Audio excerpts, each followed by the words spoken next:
guys and ghouls, and welcome to Fright Mic. I'm Liz. I'm Sam. And this week, wow, this is a new month, and we're going to prom! Woo! Dust off your tuxes. Tiaras. Yes! Let's get those prom dresses fluffed and ready.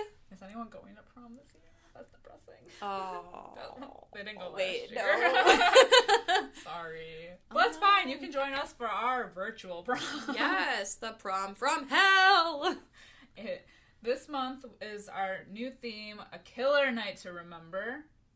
It's so funny because they always say prom is like, it's the best night of your life. It's a night you'll never forget. Fuck prom. I did not go to my prom because I just didn't want to. That's fair. You know, it's costly. It's expensive. I did go to my prom, and I regret it. I was gonna say, was it a night to remember? It was a night that I wish that I could drink myself to forget. You should have. Did you drink? No.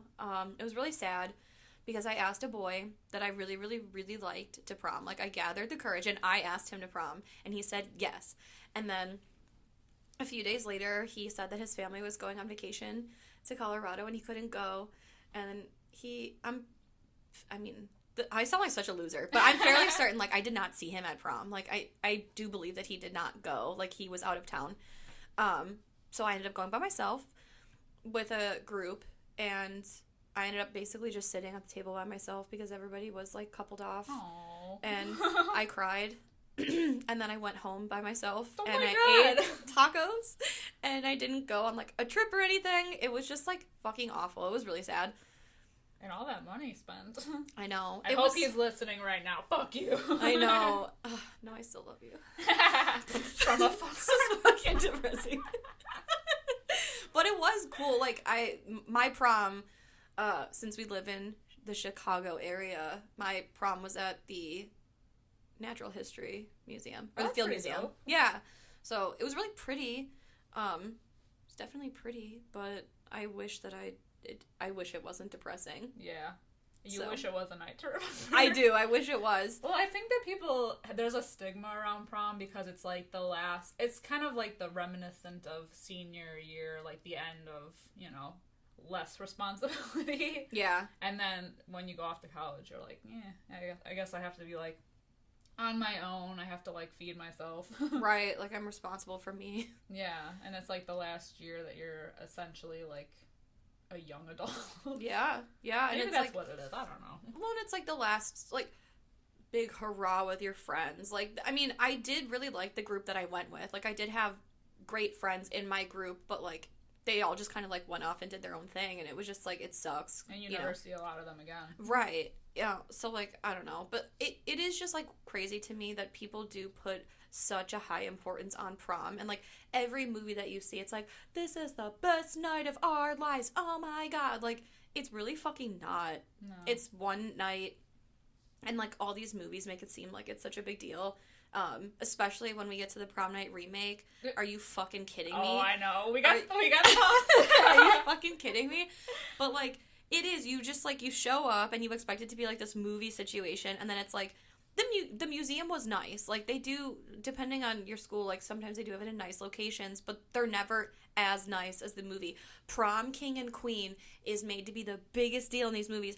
I don't remember who my prom king and queen was. I was just gonna say, I didn't go, but, like, I never heard about it. Like, I never heard anybody, and was it a big deal? And I don't remember voting for anyone. No, like, I have no memory of being in high school voting for a prom king and queen. Absolutely not. I don't know who was up for it. I don't know how you voted for it. I don't know who elected the people that you vote to get prom king and queen.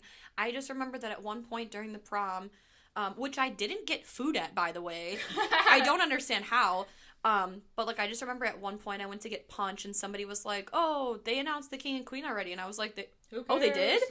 Like, yeah, because, like, they make it seem like, oh, everybody come to the stage. And then it's, like, a big crowning. No, like, literally, I have it wasn't, nothing stopped. Yeah. Time did not stop. They just fucking crowned them and moved on. Everybody moved on with their lives. Yeah. I think they were more looking forward to, like, the after parties, probably. Probably. Because most people go for, like, a weekend and, like, whatever. And, like, a trip. Yeah. A lake house. Must be nice. Whenever I think of prom, or, like, the glamorized version of prom, I just think of like 21 Jump Street with the doves flying Yes! in the background.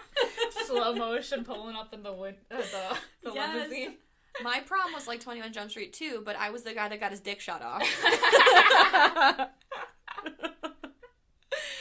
So that was lovely. I love that for you. Yes, I always get triggered with prom movies.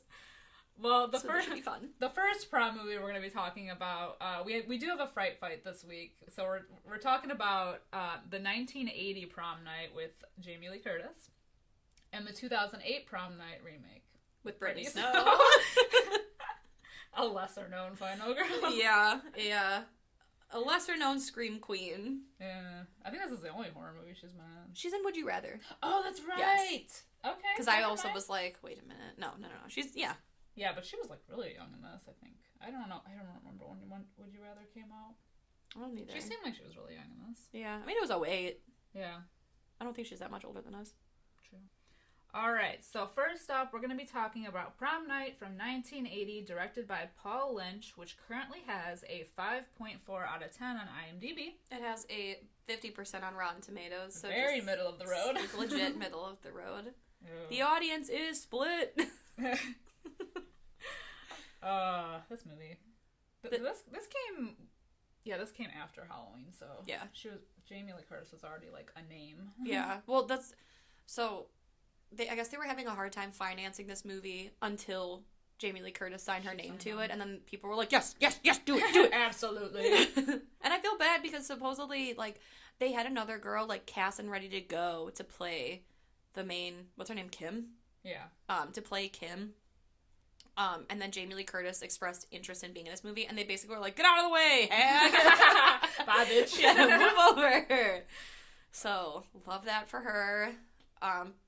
This movie is like Saturday Night Fever meets, like, Halloween. It's crazy. You know what's funny is, like, all of these prom night movies, now I haven't seen, there's a third and a fourth. I haven't seen those, but this one, the second one, and the remake, they have nothing to do with each other. Except that they all take place at the same high school. Right. And that's it. That's literally it. That's great. It's, oh my god, it's kind of a good thing because of reasons, which we'll get into. We will get into it.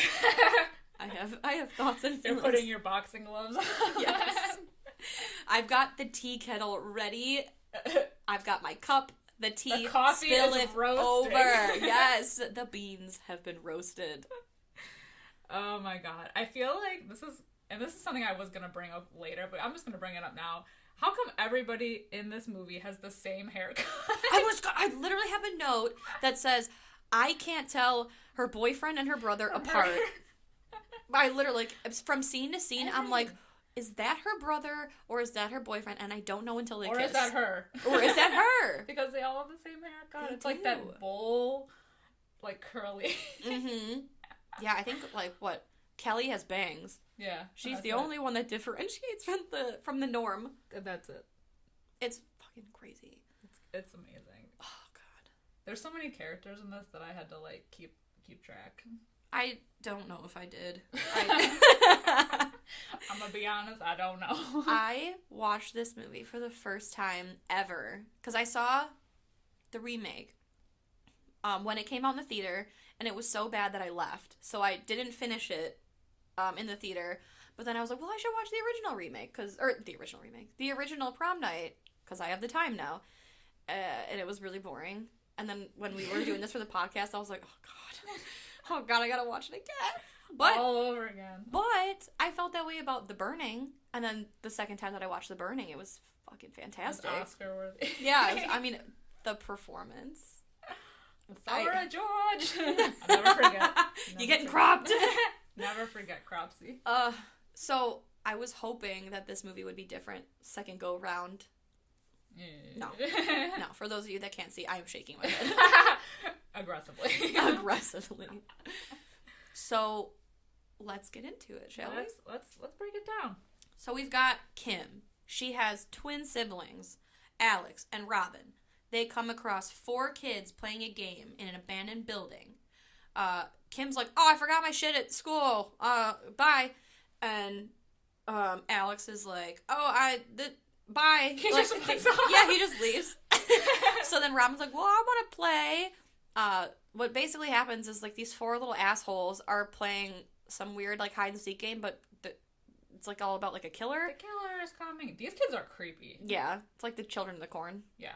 I like the artsy shots at the beginning where it's, like, panning over each, like, individual abandoned room, and you can, like, hear the kids in the background. It's, like, super creepy. It is. So basically, long story short, they tease Robin and chase her and scare her until she falls backwards out of a window and dies. And they all make a pact. I believe it is, Wendy and Nick, Jude and Kelly, yes. Yeah. And they're all like, I don't know, it's trying to be a scary movie where they're like, we take this to our graves! But they just, like, they swear that they're not going to say anything and just, like, leave it. They bail. But some unknown person saw them do it, saw the whole thing, and then it's, like, I don't know, it's, like, this weird side story that I really didn't keep track of, but, like, the police think it's, like, some pedophile. Yeah, it's weird because, so, Leslie Nielsen is the dad. Mm-hmm. And I like how they're all like, she was a victim, or she must have been a victim of sexual assault. But, like, why would you think that just because unless there was something, there were signs of that, they just, like, automatically assume that this is what it was. There's no police work involved. Yeah. At all. Like, it's not like her clothes were torn or missing, or she looked like there was no signs of a struggle. It was very clearly, like, you fell out a window. Yeah. And the body was left there, like, intact for the most part. I mean, she, like, hit her head and, like, with the glass and everything, but, like, It was just weird that they assumed that it was. And, like, wouldn't they have done an autopsy and found, like, no signs of forced entry? Right. You know what I mean? Like, no signs. This was the 80s, so I guess, like, the amount of police work wasn't what it is now, but I still feel like there would have been an investigation. Yeah, well, especially, like, you figure there is a known pedophile on the loose, and the least you could do is, I guess, check her privet area for tearing, or, like signs of forcible sexual things. But they just were like, nope, it was that guy, he's a pervert, killed by pervert. Yeah. Okay. And that's that. Like, that's the 80s. I leave it. Yeah. Flash forward to 6 years later, and this is so funny because, like, they look nothing. They look so much older. Like, legit. 6 years, and they're, like, 40. I think everybody in this movie was, like, 30 when it was shot. But 6 years have passed. The family is still in mourning over the death of Robin. And, but it just so happens that night is prom night. Of course. Like, we have no other, like, I don't know, like, no other story other than, like, this happened, flash forward to prom night, and that's Of course. Yeah, it's like, this is, again, these prom movies, that's what it is. It's like, for some reason, prom is, like, this big culmination of it's like the event, and that's what they choose for their revenge. Yeah, and we kind of follow mostly Kim and Alex. Now obviously older, it's their prom night. You know, they're talking about who they're going to go with and blah, blah, blah. We see them at, like, their school with their friends and everything. The gardener. Can we talk about him for a second? Can we talk about Stephen King as a gardener? I feel like I feel like they purposely, like, make you think that it's him. I mean, obviously they make you think that it's him. They push you in all these different directions. Like, it could be this mysterious pedophile as, like, the killer now, or it could be this basement-dwelling gardener. Yeah, he's got, like, Coke bottle glasses.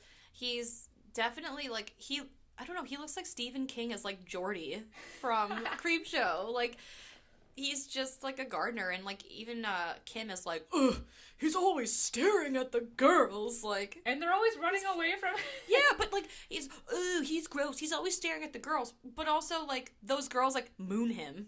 Yeah. Like, later in the movie, so, like, what the fuck do you want this guy to do? Yeah. He's just trying to do his job. It's not his fault. I know, that he's a mouth breather. Yeah, he's just not his fault, he's a fucking weirdo. But the guilty party, who are now also old, so Wendy, Nick, Jude, Kelly, they are now getting mysterious calls from a raspy voice. From some guy with emphysema. It's very bizarre. He's legit, like, he's like, Kelly, I will see you at the prom. 7 days. It's fucking weird. They're all getting these calls, and it's funny because, like, half of them don't even answer the phone. Yeah, Nick's phone rings, and his dad's like, you gonna get it? He's like, nah, fuck it. They don't even answer, but the ones that do are, they're like, yeah, okay, it's a prank. Yeah, I love that. Oh, it was just a lewd phone call. And not very lewd at that. Good one. So part of the side story, I mean, I guess we'll bring it up because it's not even relevant, but I guess it is because it's like a portion of the movie. But there's like a side story where there's this detective, I think his name is McBride. He is investigating this psycho killer that escaped. His name was Leonard Murch. He was in like a mental health facility and was like killing nurses, and he's out on the loose, and they suspect him to be, I think he's the same like suspected pedophile or I think so. Confirmed pedophile from 6 years earlier, and all of a sudden he's just like, yeah, this guy, he's definitely gonna come back for revenge. I like that they just know. Like, yeah. They just are like, yep, no, that's his, That's gonna his come. MO. Yeah, he's gonna come. We know it for sure. Even though he's just a pedophile. It's not like he has, well, I don't mean to say it like that. He's just a pedophile. Like, that's awful. But, like, he has no ties to anywhere. It's not like he attacked one area or, like, is stalking one person specifically. And, like, revenge for who? And for what? Yeah, because he doesn't know anything. Well, I guess he would know about the kids because he was, no, he wouldn't. So there's no reason for him to be right on a revenge spree. It's almost like they shot 2 different versions of this movie and they couldn't decide on what they wanted to go with, so they like interwove both. Yeah, because I just feel like the side story doesn't make any sense. That's why I literally wrote none of it down. Yeah, I did because it's not relevant. Makes no yeah. The only reason that they brought this up was to maybe like make you think that the killer all along is this guy. Right. And that's the only reason. Or, like, because somebody saw Robin get murdered in the beginning and we don't know who, and he's attacking those 4 people specifically, it's like, oh, are they trying to fake us out thinking, okay, well, it was the pedophile that saw it happen, and he got framed for the murder even though he didn't do it, but he's still going to jail. He's still a pedophile. So... yeah, that's interesting. Like, it really doesn't make no any justice sense. system, No. Stupid. But yeah, anyway, so, like, these prank calls keep coming, and they just, like, brush it off. Wendy is a bitch.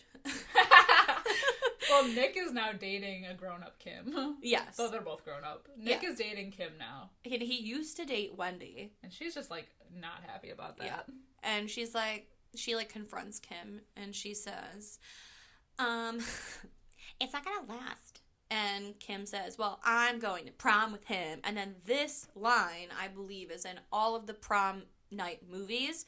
But Wendy says, it's not about who you go with. It's about who you take home. Or who takes you home. Who cares? So she's basically... It was better when Mary Lou said it. It's fucking true. Mary Lou Maloney is a badass bitch. She would smoke Wendy. She would. Wendy I was trying to on think her. of who was a bigger bitch. Wendy from this movie or what's her name from Sleepaway Camp? Judy! Judy! Judy! Oh, Judy is a bitch. A bigger bitch. 100. I think Judy is because times. she like straight up bullied the shit out of Angela Legit. the entire movie, whereas Wendy, it was just kind of like makes like snide comments and occasionally like has some like, I don't know. Yeah. She's got like fart face. She does. like that like she just smelled a fart. Yes. Yeah, because Judy, I mean, God love her. She's just like a class A bitch. She's got like bee sting boobies, so she thinks she's everything. I mean, just like that, like, Angela's a carpenter's wet dream, and she's as flat as a board and needs a screw. Wendy would never. No. She could never. She won't. No, she won't. So, she, like, I don't know, she, like, says the whole thing about, like, oh, whatever, who takes you home? And then, I think that's, like, when she finds the school, like, loser, like, the meathead. Oh, yeah. What's his name? Lou? Lou. Lou. He's like a dunderhead. He really is. He's just like a fat loser. Not even fat. He's like meaty. He's thick. But she like enlists his help in making sure that Kim and Nick break up.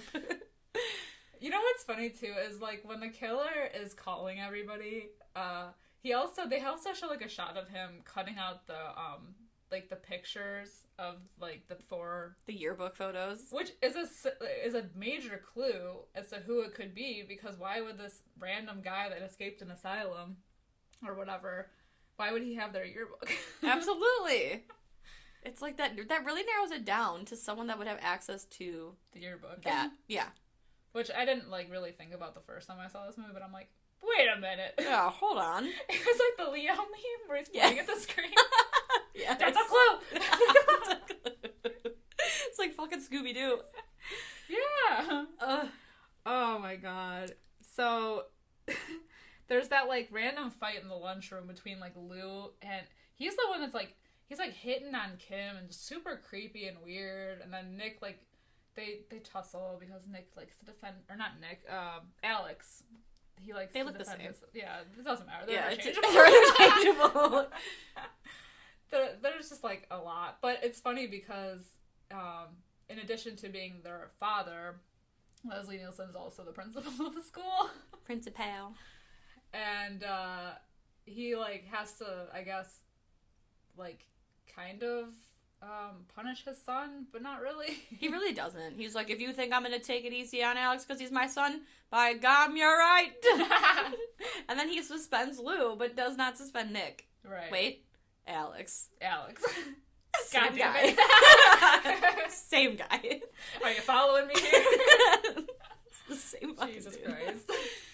Anyway, so Kim is still upset by all this shit, so she confides in Nick, her BF, which this is like the part where he almost confesses to everything, because she's like, yeah, it's just a hard day because this day also happens to be the same day that Robin died and everything, and he was like so close to telling her what happened, 6 years earlier, but he was saved by the bell. Like, quite literally. Literally. She's like, oh, I gotta go, bye. Yeah, like, she just, like, fucking leaves him. Because he's like, Kim, and then you just hear, oh, I gotta go. Okay, bye. Got a blast. Cool. So, after that, they're doing, like, prom rehearsal, which is crazy, and I guess they've already decided that Kim and Nick are the king and queen. Yeah. There's no voting. Or maybe I don't know. So there was, but we don't know because we went right into prom night. Right, we skipped everything. So they're doing prom rehearsals, and I this is where I wrote, Nick and Alex look the same. It's gross, and that's weird, Kim, that you would date your brother's twin. It's fucking creepy. Yeah, and that's pretty much it. Like, It's disco themed. It's disco themed, and the king and queen are going to have a choreographed dance. Love that. It's like Grease. It's phenomenal. We'll get to it. Man, I shout out to horror movies who have a random musical number in them, because it's just... You don't see it anymore. It really adds something. You just don't find that in your horror movies anymore. So then this all leads to, like, I don't know, that Nick picking up Kim later that night. They go to the prom, and before they leave, Nick is looking longingly at a picture of Robin, which... He's still haunted weird. by this. Yeah, like, dude, that's fucking weird. I love when Lou picks up Wendy because she like walks over to the car. He like, first of all, he doesn't even come to the door. He just honks on the driveway, and he's got like 2 other mouth breathers in the car. But he just like honks, and she's like standing by the door waiting for him to open it, and he's just like, what? Are you gonna get in or what? Well, it's like when they go to the like drive-in, and the waitress comes and she's like, "What do you want?" And he's like, "I'm short for cash." And she's like, "I'll buy." He's like, "Oh, well, in that case, I'll have some burgers and some fries and a beer, some pizza." Yeah, you fucking fat shit. Oh my god, the fucking worst. Leech. And then she's like, "Are you even gonna change?" Because he's in like a nasty ass t-shirt. And he's like, "Oh, my clothes are like in a ball in the trunk." My rent-a-tux is in the back. It's great. But then, so, like, they get to the prom, and then that's when they have their, like, disco moment. It's so long, too. Like... It's so long. Prom is disco-licious as hell. Like, it is Saturday Night Fever on crack. Yeah. And there's so much disco. Like, the last 45 minutes of this movie is all disco with, like, very few cuts of, like, killers. Yes. Well, no, there's a lot of panning hallway shots. True. That's true. But that's it. Also, and I was going to mention this in the beginning, this movie, it's almost like somebody smudged the camera lens because there's, like, a haze over everything. And I don't know if it's because they wanted it to have that Saturday Night Fever moment when it does happen, but there is, like, a haze over everything in this movie. Yeah. Like, it looks like someone smudged the camera and nobody wiped They put, it like, off. Vaseline over it Yeah. to give it a gleam. Everything is blurry. It looks like a Pat McGrath video. It does. Like, makeup video. Oh. Also, then, like, after that, like, everybody goes on the dance floor. Why is Kim dancing with her dad? Literally, like... It's weird. She's busting a move with her dad, and then it's, like, it's totally normal. It's weird. It's weird, yeah. Especially because he's the principal, and he's, like, technically on duty. If my dad were the principal, I would stay All so students far would away. have segues. Yes. Oh, that's true. I would stay so far away. I would be like, oh, there's no way that guy's my dad. You must be mistaken. Yeah. I wouldn't, because that's grounds for bullying. Yeah. I would feel. Also, there's, like, the whole thing with the cops who are now, because they're paranoid that this guy is gonna come and fuck shit up again, they're, like, stationed all over the school. But here's what... So, like, this goes back to your earlier point. They're stationed at the school because they don't want to disrupt the prom. And this will also bleed into the Prom Night remake. And I've got thoughts, okay? I got thoughts. I got thoughts. They don't want to disrupt prom because it's the best night of their lives. But they're going to guard it from the psychopath. Who do they think he's coming for? Yeah, exactly. You know what I mean? Like, who are they protecting? Who's their, like, person of interest? They don't, that's the thing, they don't know about the other kids. Right.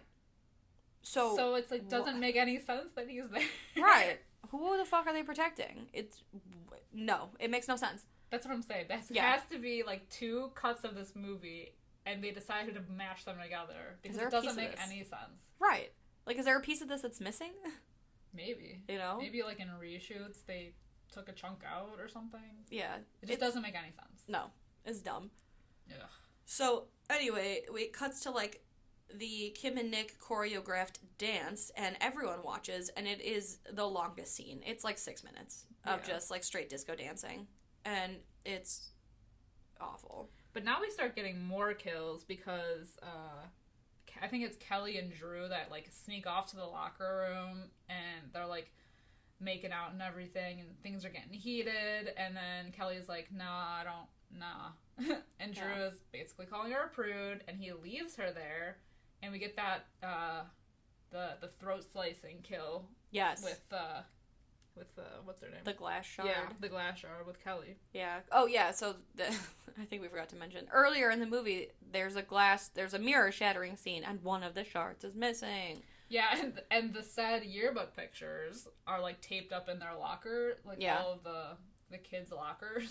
It's like, and nobody pays attention. Like, no one gives a second thought to it. Yeah, they're like, that's weird. And one of them even has a glass shard, like, taped to it, like a foreshadowing. It's whack. It's so whack. So the killer's main thing is, like, throat slicing with glass shards, because that's how Robin died. With the glass in her head. Oh, I didn't even put that together. Fuck. Kinda. Like, she broke No, that through makes the sense. window. That makes a lot of sense. But that's his thing. So that's our technically second kill of the movie. Yeah. And we're, like, an hour into it. Yeah. It's real slow goings here. So after that, Jude and Slick, her date, they go to his super cool van to hang out and on the bluffs. On the bluffs. They're gonna hang and bang, and then they're, hanging and banging, and then smoking, because they're like, we're gonna do it in the woods outside, and then they hear, like, branches clicking, and they're like, ooh, spooky, let's go smoke some weed in your cool van. And the killer, like, flings the door open and just, like, just stabs the shit out of Jude. Yeah, gets a I good... like Jude, too. Yeah, she was cool. She reminded me of, like, a softball player. Yeah. a little, You know what I mean? A little husky. I just love when Slick, like, pulls that book out that has all the joints in it. There's so many joints in there. Like, how did he get that? I mean, I get it was the 70s, but it's also... That seemed like an excessive amount of weed. All for a high schooler to have. Yeah. And ready to go at a moment's notice. Even has Good the for weed him. van and everything. Yeah. So, after Jude gets got, then Slick... I don't even know. I don't understand. He's just, like, on the run in his van. He's, like, doing donuts while attacking the killer, who's also in the van now, and they're, like, tussling. And I feel like now would be a good time to have that, like, oh my god, what is it called? The, like... Yes! The classic. Yeah.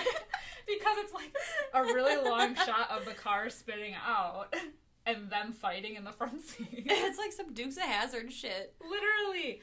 And, of course, the killer gets the upper hand. And this is when it goes from, like, 0 to 100, because it ends up that Slick, he, like, drives off of a cliff, and, like, the car just explodes. Yeah. Like, where were they? Where did they go to school? Hogwarts? It's not, Where is this cliff? Where's the cliff? And also, how did nobody else hear this? Yeah. No, like, the cops are at the school.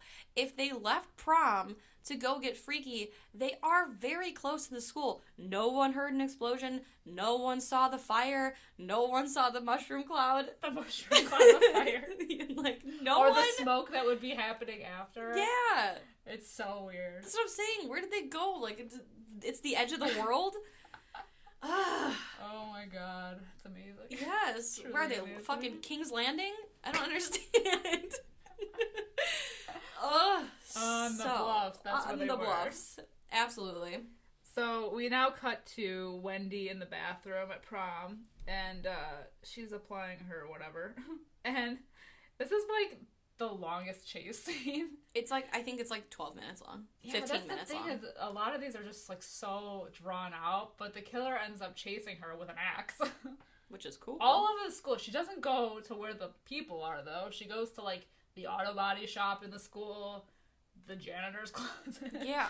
And also, once again, I must ask, if the police are at the school, where are they? Yeah. Because she does run to so many locations. So many and she places. does actually scream for help, but the hallway's dark. Wouldn't you think to put police everywhere then? You'd think. You'd think. But... Yep. I think it was at this scene that I noticed that the killer starts making cat noises too. He does. He's like, like he hisses a lot. It's so weird. He was doing it kind of when he was doing the phone calls. Oh yeah. But it was like, but it's like meow. It's like he's jumping around the hallway like a cat, chasing her with an axe. Oh, it's so weird. So she hides in the closet, and of course, like, she's almost gotten away with, from him, and Kelly's body just, like, randomly falls from the ceiling. Yeah.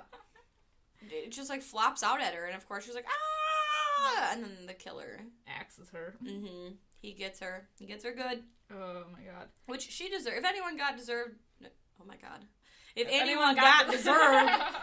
deserved to get axed to death, it's Wendy. Yeah, she was a bee. Yeah, I hate her. Well, around this time is also when we get word on the police, like, scanner or whatever, that the killer, or the loony, Murch, has been caught. So now we don't know what to believe, because he had been caught. Yeah. And I like that one officer comes to tell the detective. He's like, oh, that guy that you're looking for, we got him. So, and then the detective literally goes, oh, cool. And he leaves. Yeah. He just leaves.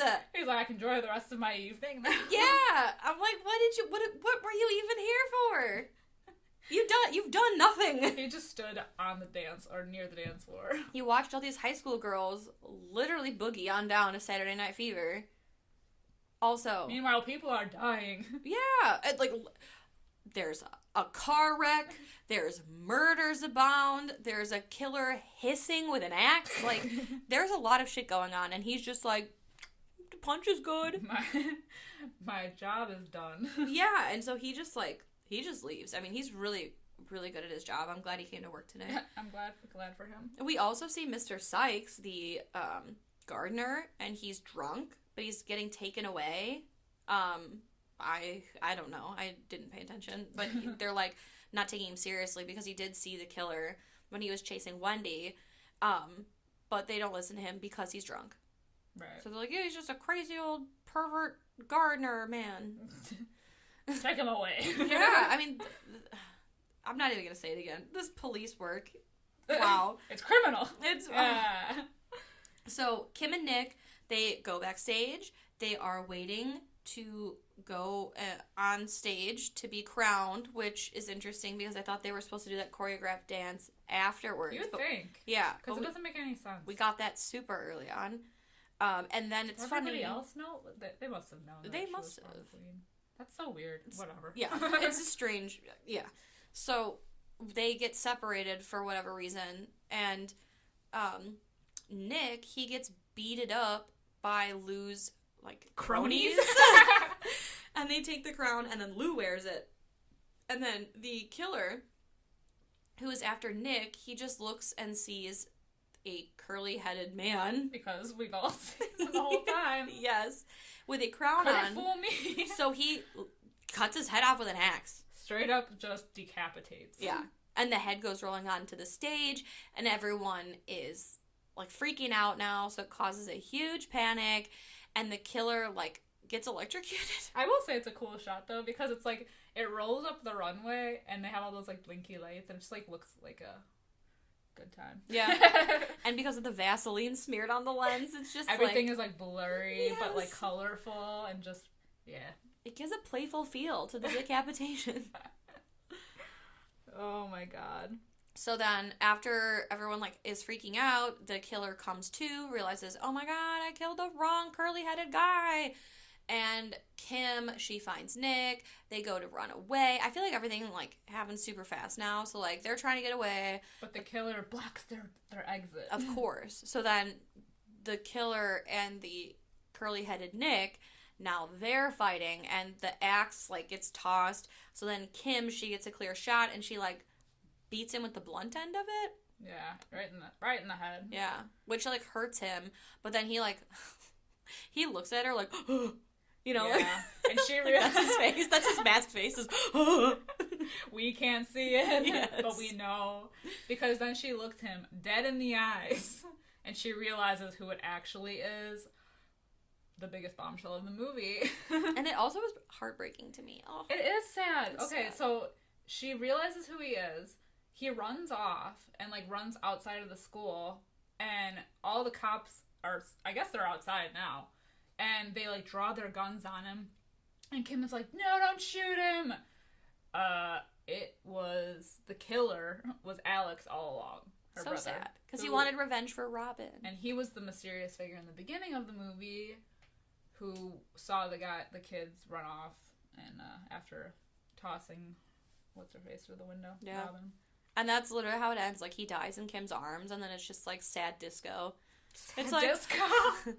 I wanna live forever. So depressing. Yeah, it's sad.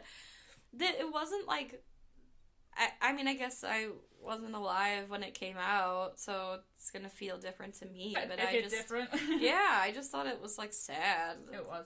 Although he does before he croaks, he does spit out that it was Nick and all them that did it. That's right. So she knows, but now she has to live with the guilt of killing her brother on accident. Yeah. Oh, Yee. oh boy.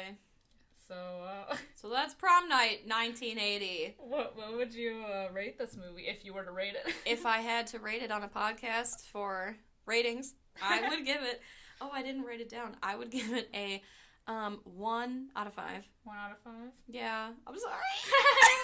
I would give it a 1 out of 5 because I genuinely do not think this movie is good. For a reason. And mentioned above. I think the story is ill thought out. I think the acting is subpar. With the exception of Jamie Lee Curtis and Leslie Nielsen, I think it's slow goings, and I that's enough reasons for me. What would you rate it? I give it a 2 out of 5. I don't know. It's like it's not the worst movie I've ever seen, but it's like okay. As like you were saying, it's not very well thought out. I'm still convinced that there's like something going on. It's very like it's got that grindhouse like where like they'll start the movie and then the director gets replaced halfway through, so then the other director's like, we're gonna pick it up and go this direction I refuse to believe that the killer is this pedophile, this maniac that escaped, but we're gonna keep that in because too much of the movie was already shot. Right, and we're gonna go with this angle. It's so fucking dumb. Change my mind.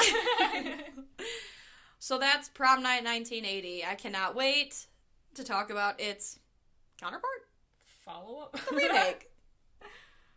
Alright, we're moving out of the 80s and we're heading into the 08s. Oh. Oh yeah, that's funny. 80 and 08. Yeah. We're going to be talking about Prom Night, the remake, directed by Nelson McCormick. Currently has a 3.9 out of 10 on IMDb. It has a 7% on Rotten Tomatoes. Oh, abysmal. It's less than 10%. Is that the lowest rated score we've had so far? I think so. I mean, I know this movie is shit, but I did not. So when I pulled up the Rotten Tomatoes, I know, I was like, 7%. Wow. That's incredible. I think that is a Fright Mic first. That's not first. It's the lowest. The lowest that we've had. I want to say I'd have to do research, but who has time for that? Yeah. Oh my god. This movie, man. This is a fucking trip. This is funny because this movie came out like when all of those. Remember when like all of the horror remakes like were coming out at the same time? Yeah. Like, all the ones from the 80s, like they had like Sorority Row and like Black Xmas. When a Stranger Calls. Right. Yeah. So like all of these were coming out around the same time. I guess this one was not the best of all. and I believe it gets credit for being the first PG-13 slasher. Really? Mm-hmm. Yes. Huh. It's the first slasher flick that was rated PG-13. Because I think there was another movie that they said that was a horror movie rated PG-13, but it wasn't considered a slasher because they did not use a knife as a weapon. Hmm. And at the time when all the other slashers were coming out, I don't think they had PG-13 ratings yet. It went from like PG to like R. Yeah, that's true. And that was it. This movie, let me tell you, this movie is so tame and dumb that they came out with an unedited version, or not unedited, unrated version, which is 1 minute longer and is still tame enough to be PG-13. So it was one kill. Yes. Maybe not. Who knows? God. I am so excited to talk about this movie because we're going to rip it apart. We're going to rip it a new one. I want to know, please, anyone out there, tweet at us, DM us. I don't care. Get a hold of us if you like this movie. I want to know why. Why? Yes. We'll have you on as a guest. I want to know what 7% of you people gave this a positive score. 7%. I need to know. Oh my god. Let's get into it. Let's boogie. Let's do it. So, we've Starting got... with the rad rendition of Time of the Season. It's a time. Do you know, I was like, where have I heard this song recently? And it sparked me when I was feeding my kid in the middle of the night. That I was like, oh my god, I remember. Goddamn Shane Dawson. Shane Dawson. I'm like, where have I heard this recently? And I couldn't think of it until like 4 a.m. one night. It's the fucking Shane Dawson, Jeffree Star collaboration extravaganza. So dumb. That it's the time of the season.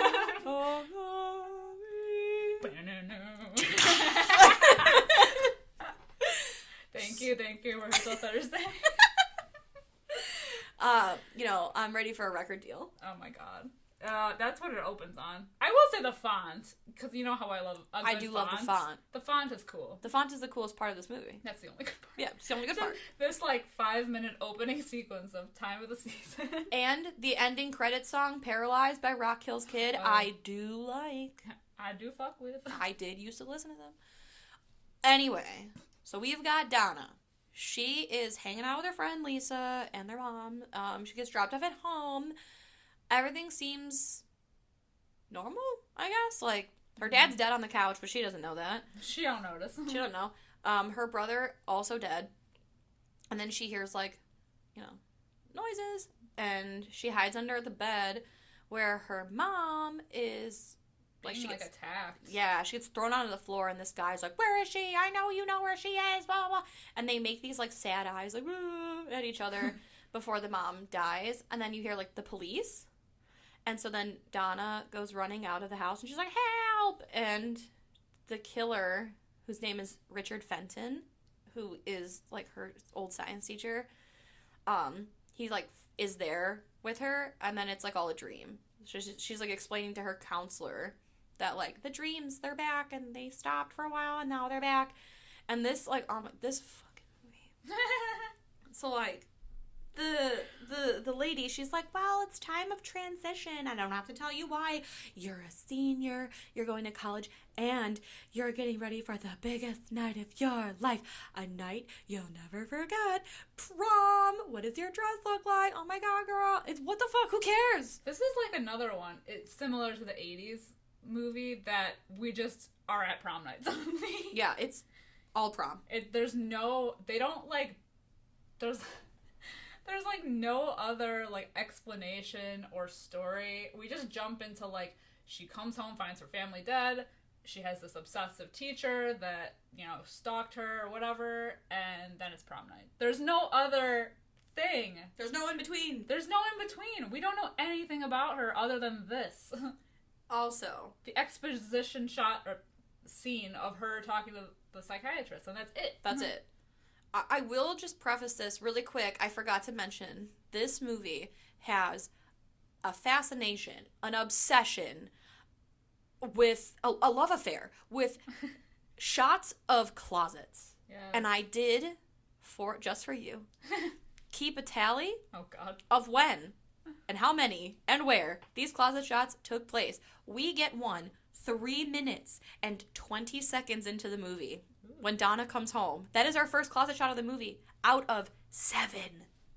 Uncreative. Which we can also talk about because of all of the uncreative deaths in this movie, which... Absolutely. So, just I'm going to keep... the closet shots are going to come. So we got our first one down. Then the next thing comes. This makes me laugh so hard.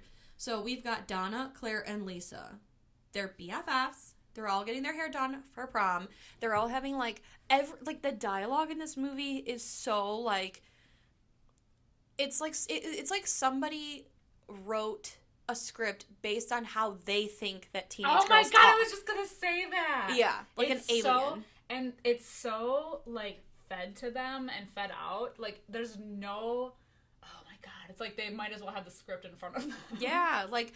"Oh my god, your dress is so cool, girl. Oh yeah, you look so good in it. Yeah, and I'm gonna look even better out of it. Ah ha ha ha. Kill me. Kill me." And, like, I like People don't talk like this. They're all getting their hair done. 2 girls are getting their hair flat ironed, and the other one is getting it curled. What? Where are the updos? Where are the updos? Where's the fucking cascade curls? Where are the barrel curls? Where's the glitter in the hair? I saw no tiaras. No. Are you fucking kidding me? Anyway. But this is our first shot of the, like, I guess, it's like one of those shots where the killer is watching, and then she turns around and he's gone. Yeah. Oh, yeah. Yeah. So, later that day, so now Donna lives with her aunt and uncle, and Donna's aunt, I don't know why I found this to be so fucking funny, but Donna's aunt's like, "Wait, before you go, take this. It was your mom's." And I'm like, "Oh, it's like jewelry or like a hairpin or I don't know, something." It's a shawl? It is a shawl.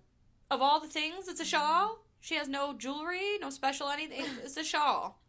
Okay. It's a brown shawl. Oh, God, it's ugly. Well, her date is Bobby, who, can we talk about, looks like a grown-ass man. Woof. Okay, I did look him up because I know Bobby. I know him. I know you. Personally. Bobby is hot. He's fine. He was Rex Racer in the Speed Racer remake. I looked his age up because I was like, he looks hella adult. He's 29 in this movie. So how old is Brittany Snow? She was 8 years younger than him. See, that's what I'm saying. Yeah. Oh my god. Yeah, all the guys in this movie look like they're like... Except maybe Lisa's date. Yeah. I forgot what his name is. Lisa, Ronnie. Ronnie, I love Ronnie. Ronnie, yeah. Ronnie's chill. Ronnie looks young. Yeah. But Bobby, yeah, looks like a grown-ass person. He's hot. Yeah. 10 out of 10 would Even smash. the killer. You know, the killer is played by a guy whose name I don't remember, but he was in a vampire movie called The Forsaken. And so he's a vampire in that? He was. Yeah, he's like the bad guy vampire. So he just likes playing a bad guy.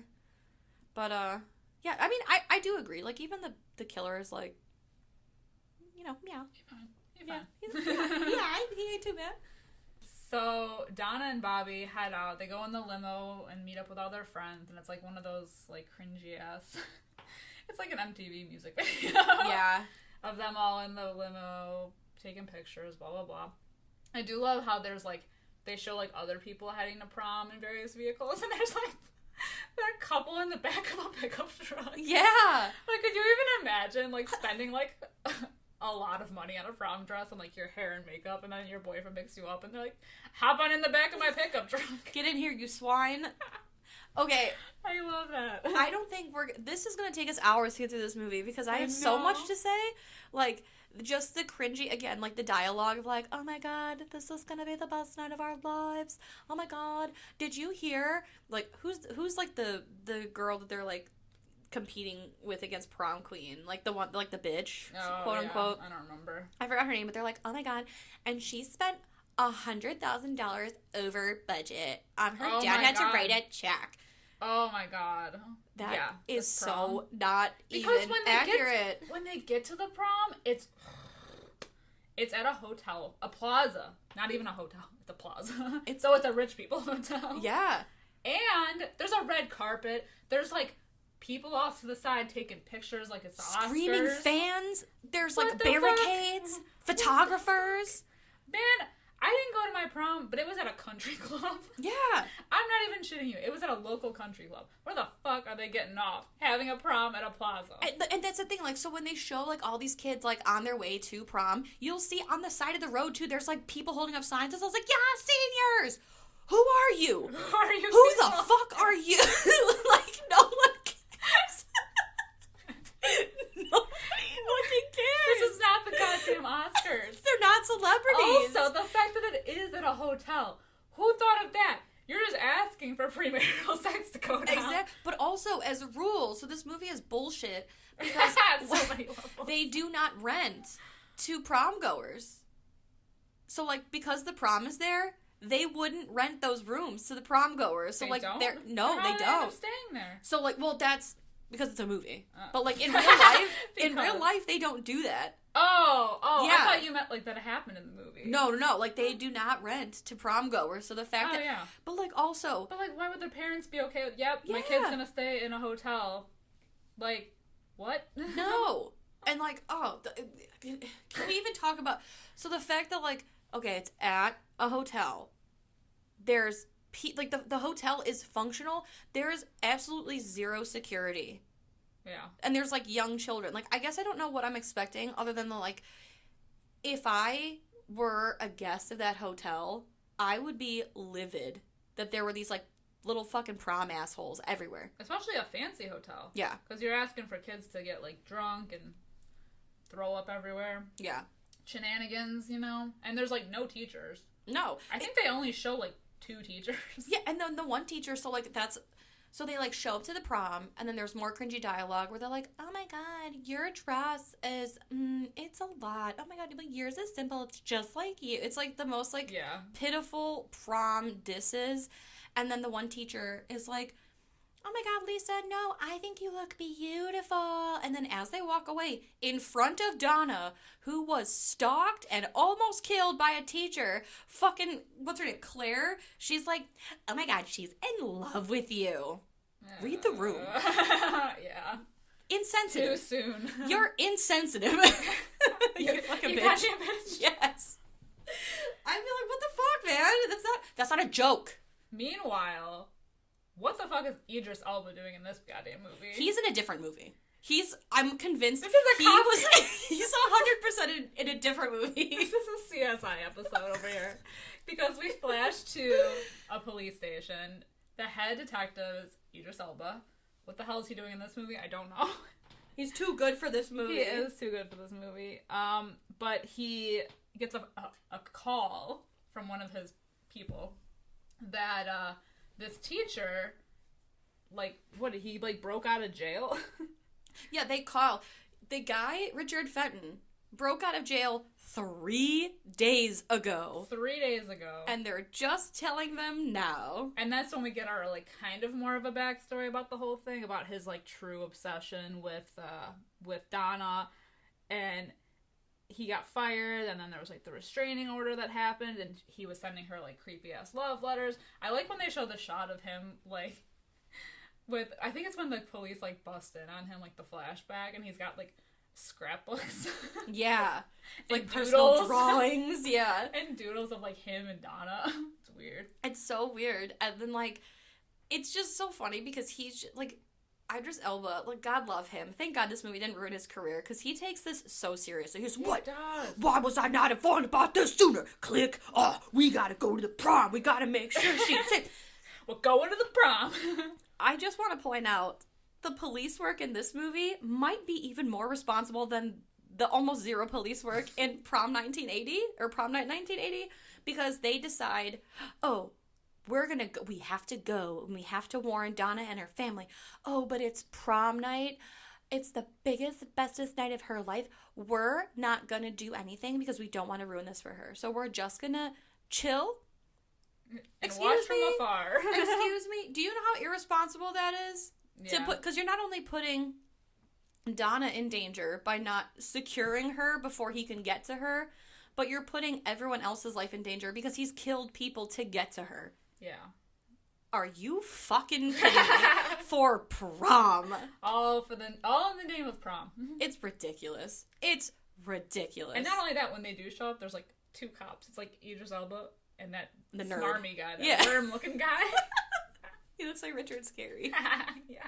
No, he looks like Frank Grimes from Simpsons.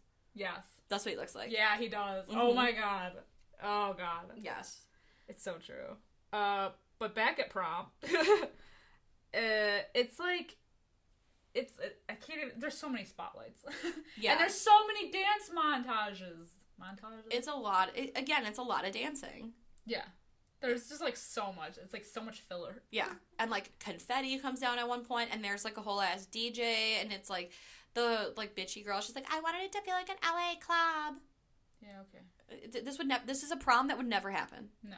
Just, it would never. Suspend your disbelief. And there's a lot of conversations also about, like, oh my god, guys, this is the last time that we're gonna be together, and oh my god, and our lives are gonna change. And, like, a lot of conversations about, like, you're gonna go away to college, and, like, what if we don't last, like, blah, blah, blah, and you're gonna only be 70 hours away. Like, it's just, like, the worst. Like, the absolute fucking worst. Yeah. And meanwhile, we see a man in a Unabomber. Yeah. Baseball hat checking into the hotel, the killer. This disguise is about as convincing as Joe from You. In the window, in the middle of the window, looking straight in from the streets. Never suspected a thing. Never suspected him. He looks totally inconspicuous. He requests a room on the same floor as Donna and friends. Which, okay. So he, like, because this hotel sucks, like, you know, it's because it's a movie, he's able to hear, like, them check in, like, oh my god, we're in room 314 or whatever. So, but, like, the hotel guy, like, the front desk guy, he asks Richard Fenton, he's like, any room preference or, like, any floor preference for your room? They would never ask. No, they wouldn't. I have never been asked what floor preference? Yeah, I've had at a hotel. They put me by the elevators. Exactly. They put me time. by the bathrooms. By the ice machine. Yes. They wouldn't ask that. So the fact that he was even, like, asked that is ridiculous. Yeah. Who wrote this? That's the most unbelievable part of this. Yeah. Who fucking wrote this? So he goes up to his room and immediately kills the maid so that he can get the master key to all the rooms.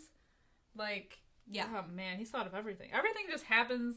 Like, what was he gonna do if she wasn't there? I know. Like, what was his plan? He was gonna wait? Everything is just too fed. So, after, he gets the MasterCard, then Claire, she gets mad at her boyfriend and wants to talk to Donna in the room. They have the most generic, weird fight. Yeah, it's like, oh, he's mad because I'm going away to college and he thinks I'm gonna cheat on him. And then, like, it's just funny to me that, like, Claire's like, will you come talk to me upstairs in the room, away from prom? For what reason, I don't know, because her boyfriend, like, fucks off. Like, he's not really in the movie, really. No.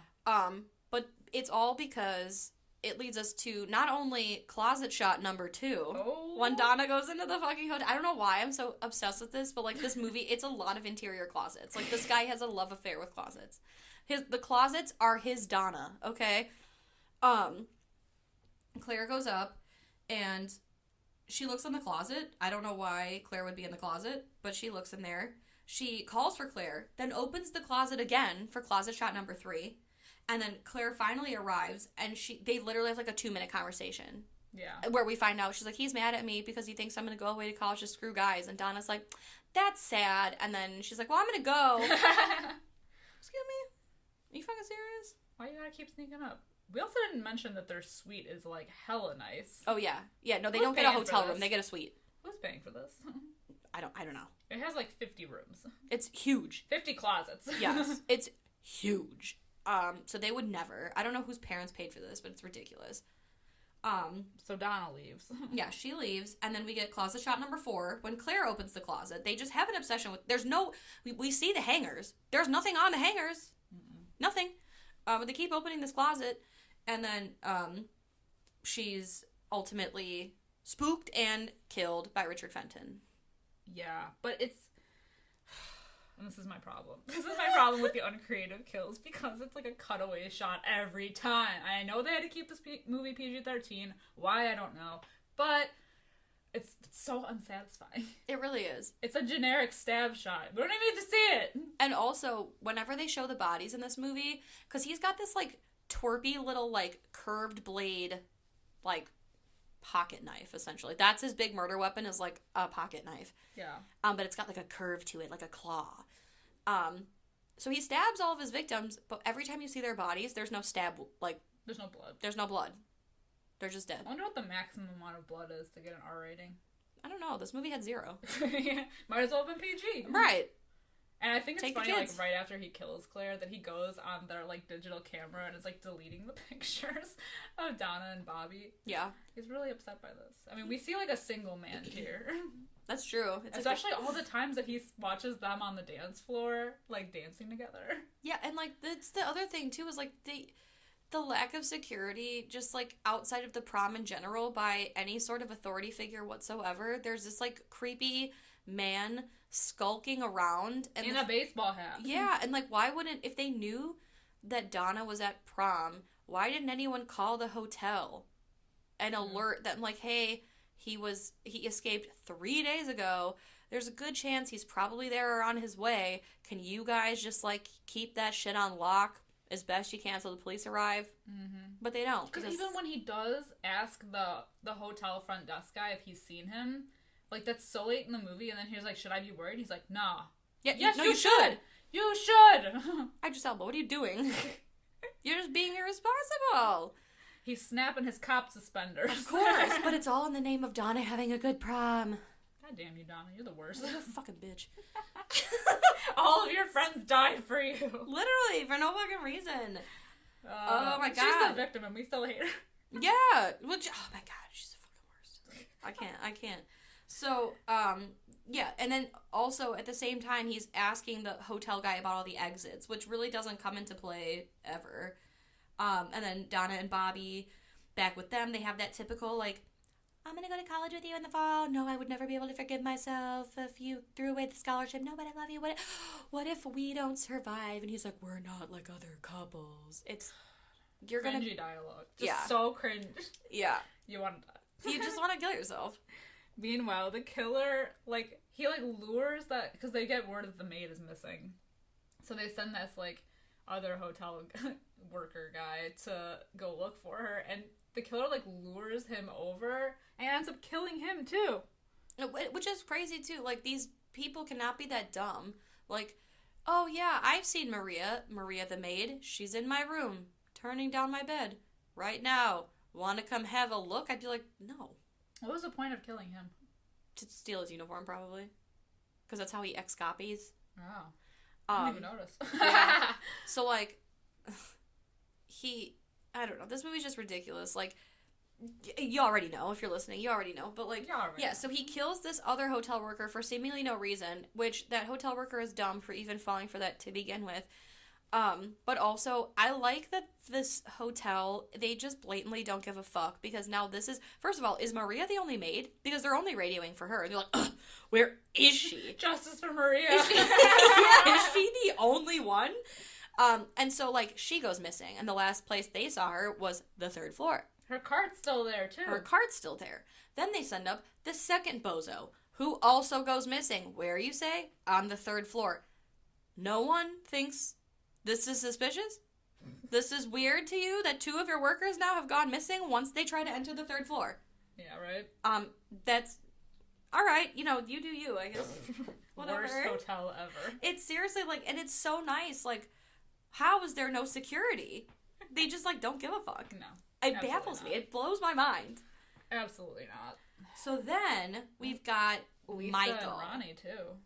What do you mean? When they go out, they like go off. They're on the dance floor and they're like gonna go, you know, do it. Oh, so, yeah, but so like Michael goes and gets killed first, because remember? Like, oh right, yes. Oh my god, we completely glazed over that.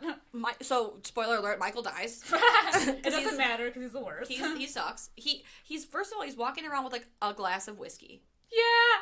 Oh my god. So the way that he walks around the room, so like when he goes up to the room to get Claire, and he's like, Claire, come on, don't do this. But he like talking like they've been married for like 50 years, and he's like, I gotta get to the drink. Yes. Who's like, he's walking around the dance with a like highball glass or like a whiskey glass, like clearly drunk. No one says anything because the only teacher that's around, apparently, she's the one that took the booze bottle from the kid and let him go into prom anyway at the beginning. And then he goes up to the hotel room, and then he's drinking even more because he somehow made it past the teacher with a flask in his breast pocket. But he's just acting like... He's like villaining out. Yeah. Yeah, he really is. He's acting like, you do this every year, Meredith! Damn it, woman! Oh my god. So... Like an old drinking husband fighting with his wife. Yeah, I cannot. It just reminds me of like that typical, like, yeah, they've been married for 40 years. Don't do this again, you're embarrassing me. You did this at Jim's retirement party, you do this every time! Oh my god. So he's like, whatever, he thinks like she's playing hide and seek because the bathroom, he couldn't get in, and then the bathroom door's open, and whatever, and then he ends up getting slashed anyhow. Yeah, at least his is artfully done, where we can see him getting killed through the bottom of the whiskey glass. Oh, that's true. Artfully. We also did get closet shot number 5 there, I believe. Oh yeah, because he looks for Claire in the closet. Apparently everyone thinks Claire is hiding in the closet. Oh my god. Yeah, so I'm glad I looked down at my notes, because, yes, closet shot number 5 comes when he decides to look for Claire in the closet. How deep is this closet, first of all? Because that's when the killer's hiding in there, yeah. And he's like, he jumps Claire? out. And then he just raises his head, just like, yeah! Like, what? You could clearly see somebody there. If this were real life, obviously. Obviously. Yeah. I would 100% know that there was someone in a hat crouched down in the bottom of the closet. Because there's nothing in the closet. There's no clothes in the closet. Yeah, he gets straight through that. Yeah. Anyhow. Yeah. It's supposed to be a jump scare, but it's not. It's not, though. It's the lamest shit I've ever seen. Yes, and so then this is when Lisa and Ronnie like sneak off to do it before they announce prom king and queen, of course. And so like they're heading to the elevator, and I swear to God, we have another Jason Voorhees teleporter because the killer's already down in the lobby, leaving the elevator as they're coming in, and like he bumps into Lisa, and she like looks up and like notices him, and she is kind of like, oh, he looks familiar, and she keeps mentioning it the entire way up to the room, like, I definitely have seen him somewhere before, but like doesn't know where. And so like they're like about to do it and everything. And she's like, I just remember where he was from. But she doesn't tell him, and then she doesn't take him with. No, she just, like, leaves and, like, heads straight for the elevator. And she's wearing her shoes, her high heel shoes, so she's like, I would have just left him off. Yeah. But, like, that's the dumbest shit. Like, she knows he's a crazy psycho killer, and yet doesn't tell her boyfriend who he is or why she's gonna go after him, and then she goes by herself. Yeah, and then, so she's, like, hiding in the elevator, which is going too slow, because she wants to go warn Donna. She takes the stairs. The killer's in the stairwell. Yeah. What? I know. Like, because her heel slips, and, like, I don't know if it, like, her shoe breaks. Is the implication that he knew she would, and so he slicked up the stairs, or did he just get lucky that she fell? Like, it all falls into place. Yeah. So beautifully for him. And of course, they do mention to him at the beginning of the movie that, oh yeah, there's construction. The fitness center is closed because of the construction on the mezzanine level. I'm sure they said the mezzanine level. I didn't just make that up. Yeah. Anyway, so you've got like a floor that's under construction. So it's like completely closed off, which is where the dumbass goes instead of just like shooting straight down to the lobby where she knows there's people. Yeah, so he ends up chasing her on this construction level. Although her death is pretty... You don't see it, but you see it, kind of. Right. It's like another slash, but the blood spray. Yeah. That was like the max amount of blood you ever see in this movie. And this is like the Wendy kill, because this is the longest, like, stalking kill of the movie. Yeah. So this is like Wendy's death, where it just, like, takes... It's yeah. a long time. Yeah. So then downstairs... they're like getting ready to do the Prom King and Queen announcement. Yeah, the announcement. But the police also finally uncover Fenton's fake name because they find a dead body in a trunk, and they go up to his room. They don't find him. They just find poor Maria. God rest her soul. So they decide, and I'm not shitting you, that the best course of action is to just pull the alarm and get everyone out through the front door without first finding Donna, the person of interest, and making sure that she's safe. Right. What the fuck? Poor planning. What the fuck? They have no backup, first of all. It's just Idris Elba, who is the Black Superman, and the Frank Grimes, Richard Scarry, and it's just the two of them, and they just decide, you know what, I'm gonna go look for Donna. You, the little wormy guy, you go and just pull the alarm and just tell everyone, like, everything's fine. Just get out through the front door. It's gonna be fine. Poor planning. This is the worst. This is the worst, because then everyone just, like, does it without thinking, and they just go, and this is, like... I'm baffled, because there's a DJ booth. There's a microphone. The guy should have gone up and been like, hey, hi, I'm with the police. Hi, me from before. Hi, it's me. We're looking for Donna. Donna Keppel. Anyone see her? Please have her come to the front of the stage. You know, like, we need her now. They just are like, everyone fuck off and we'll find her in the chaos. Right. What? And so then the alarm is pulled. Donna then decides she has to go back up to her room because to get the damn shawl. To get the brown shawl. And then this is of all the ridiculous things in this movie. First of all, the alarm being pulled generally means, and I guess I don't know, I don't work in a hotel. I've just worked in a lot of office buildings where I work on like the 3rd, 4th floor. In an emergency, like a fire or something where the alarm is pulled, correct me if I'm wrong, don't the elevators stop working? Because it says, in case of emergency, use stairs, or in case of fire, use stairs. I think generally, maybe when an alarm is pulled... Well, then how do people get out? The stairs. Oh, just the stairwell. The stairwell. Because, like, again, I might be wrong, but I'm pretty sure in the event that the alarm is pulled, the elevators default to the 1st floor and stop working. Ooh, interesting. In case of a fire. Know. What if there's, like, 200 floors? I think they do, yeah. Like, they just... Oh my god! Yeah, because if there's like a fire... That's a bad day. Yeah. So the fact that Donna was able to take the elevator up, I feel like is also, like, there's no way that... The fact that she went up is yeah. stupid. Yeah, it's dumb. But, you know, of course it all, like, serves the purpose of, like, another closet shot. I believe this is closet shot number 6. 6. And Fenton finally is, like, there and confronts Donna. And then she hides under the bed. Her go-to is to hide under the bed again. Yeah. But that's when we find Claire's body, who is also under the bed with her. True. Very true. Which causes her to go, which he hears. So she, like, pops out through the door that he, like, tried to bust down to find her, and is rescued into the arms of Idris Elba. God bless. I would have stayed there my whole life. I never would have left. Those strong arms. Are you kidding? They end up searching the room, and then they find Michael's body. It's like another one of those shots where, like, he just, like, busts out of a closet or, like, a cabinet. Yeah. Nobody even touched anything. His body just falls out. It's just... Oh my god. So then this movie just kind of turns into, like, Die Hard. Because the cops they make this choice. Now, if you thought the fire alarm choice was bad, oh wait, it gets worse. It gets so much worse. Because instead of doing the sensible thing of, like, taking Donna to the police station, wherever, they take her home.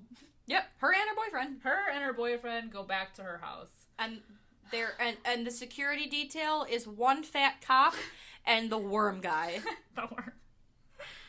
Oh my god, that's the worst. Like, why? Who gave these people their jobs? And they end up, and then, like, while she's driving home, they find Lisa's body, and this is really sad for Ronnie because he's, like, you know, crying on the curb. Yeah, and it's also kind of funny too because Idris Elba and the worm, they find that guy's body in the trunk of the car, right? But then when SWAT arrives, are you fucking kidding me? The SWAT team comes. He says, "Hey, we got 3 dead and 2 missing. 3 being Michael, Claire, and Lisa." That poor guy in the trunk, Idris Elba said, "Fuck him." Or Maria. Or Maria. Or Maria. They found her body. Are you goddamn kidding me? Justice for Maria. He's just like, oh, fuck those guys. It's 3 for sure. It's only the kids that matter. Yeah. Oh my god. Because then they find the dead hotel guy in the ceiling. Yes. Which is so random. It's another one of those, like, they open up the ceiling vent thing, and Idris Elba makes the very brave and stupid choice to put his head up there. Why do people do that? Have you seen The Grudge? I know. No. And then his body just falls out. And this is where, like, I feel like the Saw movie, like, the Saw theme should have come in, because then he's like, wait a minute, then it shows, like, yes, it shows Benson walking right past him in disguise, like, nah, yeah, I'm on my way out, da-da-da. I'm surprised he didn't do, like, that half turn and, like, a smirk. Exactly, clicks his heels on his way out. Cheerio! And literally all he does is just, like, he's clean shaven. That's it. No one recognizes him without facial hair? Are you serious? What kind of police work is this? It's just weird how they, like, realize that he's not in the hotel anymore. Yeah. Like, how? How do they realize? Just because they find one other dead person? And they search, like, so it's a SWAT, like, the SWAT team comes, SEAL Team 6 fucking comes, and they just search one room at a time, despite the fact that they know that all the shit went down on the 3rd floor. That's not the first place that they checked. It's not. They go floor by floor, room by room. So Donna's at home with Bobby. Yeah. So they decide to go to bed. Why? Oh my god. Oh my god. I don't know. Yeah. So the aunt and uncle are there. They go to bed. I guess they're okay with the one cop that's guarding the entire premises, but wouldn't trust him. Yeah. So they end up, they're like, oh, it's bedtime. Okay. Yeah, if there was a killer at large after me, I don't think I'd be falling asleep. Absolutely not. I would also not be at my house. I would request to be taken into police custody. Right. Which is sensible. Yeah. But no. But here we are. So then we get this, like, scene of Donna, who, it ends up being a nightmare, but she's going into the bathroom to get her medication out of the mirror, the medicine cabinet, and she closes it, and boo, he's there. But it's just a dream. But it's just a dream. Don't fret. Thank God. But then she gets up, and she notices the same thing is happening. It's super weird. and she notices her bathroom windows open, and knowing full and well that this, like, killer is on the loose and is after her, she leaves the window open. What a dingus. I know, are you kidding? And then she gets back in bed, and she was like, Bobby, wake up, Bobby. And then his throat is cut. So she's like, oh, God. Which is really sad, because Bobby was hot, and he didn't deserve what he got. Yeah, he got. He got, but she sees, like, a shadow approaching in the hallway, and so she's like, and this is where she gets, she gets up, and she hides. And where does she hide, you ask? In the closet! Number 7. Lucky number 7. But joke's on her, because the shadow in the hallway was not Fenton. It was Idris Elba, because Fenton's in the closet, because where else would he be in this movie? And, he's like, shh. You know what, though? How, and again, this goes back to my teleportation, because, like, the one cop is, no, 2 of the cops are dead, because they go and they show the one that was, like, in the backyard, he's dead. Wormy guy is dead. How did he have time to kill both of those cops and Bobby, and then pop back into the closet? In the time that she peed. Yeah. Like, Suspish. I mean, he's fast. He's fast. He's all over the place. Yeah. And I like that. So, like, we hear, like, her aunt is screaming, and Idris Elba goes to check on her, and she's like, look, cop is dead in the back! And, Brittany Snow, what's her name, Donna, she is able to maneuver kind of, like, away from him, and she is kicking him and screaming, and meanwhile, in the other room, right down the hallway, they're like, where's Donna? Are you kidding me? You don't hear, like, in the other room, just right down the hallway? So, anywho, Idris Elba finally does come, and he shoots him once, twice, Shoots him dead. 3 times. Like 4 times. Yeah, it's ridiculous. And then he falls with his curvy little blade. Yeah. And then we get paralyzed by Rock Hill's kid, and that's it. The end, though. The end. Man, what the fuck? I know. It's and then it's just like a montage of the kids at the prom dancing. To this, like, upbeat, like... Talk about abrupt ending. Just dead. Yeah. Man, I feel like after this, like, Donna is gonna be fucked. All of her friends are dead. All of her friends are dead. Her boyfriend's dead. Her original family was dead. Man, God now damn. she can go to Brown with no, with a clear conscience. It's a good thing she didn't I transfer wouldn't schools. say that. I wouldn't say a clear conscience, but At least she doesn't have to worry about Bobby oh my god, being so far away. He's really far away now. He's in heaven. So, rating. if you had to rate this movie, Can I give it a 0 or 5? sure. It's my podcast. Do what you want. I do what I want. As much as I enjoyed talking about this movie and ripping it to shreds, watching it. Fine, I'll give it a 0.5 for just having a good time. Yeah. I originally put 1.5 out of 5. Oh, dear. However, I swiftly changed that. It is a 0.5 out of 5 for Idris Elba being in a completely different movie than the rest of the crew, and that's what makes this movie. And that's it. Despite his irresponsible choices. Like, because I was like, I'll give it a 1.5 out of 5. Because, like, 0.5 is low. This movie, despite 100% of its flaws, is still fun to watch and make fun of. Yeah. But I just, in good conscience, It's not a good movie. I can't give it. I can't. So it gets a 0.5. And I won't. I won't. So 0.5. I guess Prom Night 1980 wins. Hey! It's Prom Queen. I actually thought that you would give the 2008 higher. No. And then, oh god. Not even Idris Elba could save this movie. No. I really wanted to give this a 1.5 out of 5, but, like, it just... Where's the justification for making this movie? Who wrote the script? Well, that's the thing. There's no backstory. We're left with everything at face value. Yeah.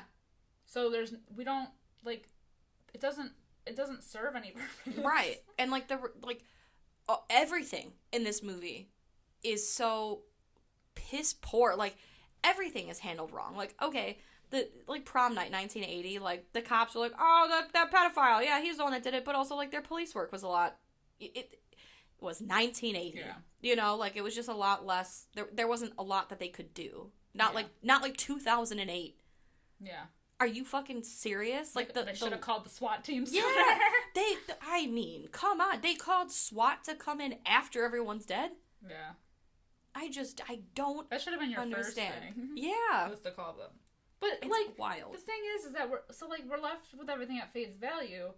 I mean, if you're gonna have this kind of story where, I mean, I'm all for, like, cheesy-ass movies. Like, that's my vibe. Mm-hmm. But, like, at least make the kills interesting. The kills aren't even interesting. Yeah, he had a lame weapon. Yeah. He had a lame disguise. We don't even see him. It's mostly cutaway shots. Yeah, it is all cutaway shots. The characters all make the dumbest decisions. Their dialogue, it's like Invasion of the Body Snatchers, where it's like these aliens are teenage girls, and they're like, oh, yes, I'm going to get laid at the prom. Yeah. They're literally fed lines. Yeah. It's not good. Whereas, like, Prom Night, it's not my favorite. I think it's boring, but they tried to make it, like, a decent slash... Like, they tried to make it, like, a mystery. Well, at least you care a little bit more about them, because at least in the 1980 Prom Night, like, you see them, like, all the characters interacting, and you get their friendship, and you get, like, that vibe. Yeah. Whereas this is just so... just stark.